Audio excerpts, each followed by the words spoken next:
ஸ்டாலின் மாதிரிலாம் சொல்கிறதுக்கு இல்லை. அவர் குடும்ப அரசியல், அவர் பையன் வந்துட்டார்.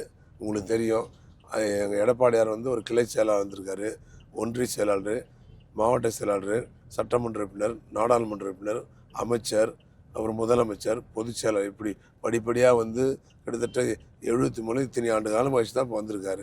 இப்போ ஸ்டாலினுக்குன்னு என்ன இருக்குது, அவங்க அப்பா பேரை வச்சு உள்ளே வந்திருக்காரு.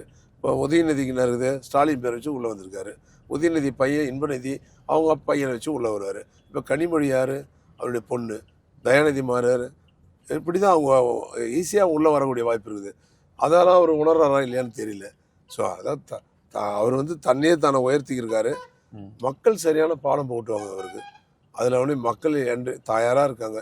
என்றைக்கு தேர்தல் வரும், என்றைக்கு நம்ம ஓட்டு போடுறோம், அந்த டிஎம்கே வெளியே தூக்கி போடணுன்ற எண்ணத்தில் அவங்க நிலைப்பாட்டில் மக்கள் இருக்காங்க. இப்போ நீங்கள் கூட ஏதோ ஃபார்மாலிட்டிக்கு பேசலாம். மக்கள் எடுக்கிற முடிவுகிட்ட நம்ம ஒன்றுமே இல்லை. மக்கள் தீர்ப்பே மகேசன் தீர்ப்புனாங்க.